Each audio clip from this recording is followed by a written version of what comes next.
అంత కన్నీటి వలపోత మానవ హక్కుల కోసం సాగినట్టి పోరాటం చిరకాలం చరిత్రలో నిలిసెను ఈ ఘన త్యాగం. మక్కా దేశము రాజుల జీవితమే మోహారం, అహింస శాంతి స్థాపనే కదా ఈ కథలో సారం. పలికినవా కాసిమా, అలిసిపోతివా కాసిమా, మళ్ళీ రావా కాసిమా, మరిచిపోకు కాసిమా.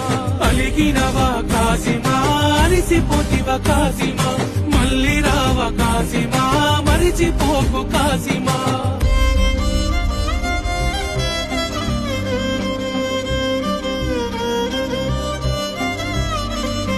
చాడలున్నై లాడెలల్ల చోడు కుడక పేరులల్ల, తలుకు తలుకు తట్టిలల్ల కట్టిన కంటెలు కొలుసులల్ల, ముక్క కందాలు సల్ల సజ్జి మల్లె మాలలల్ల,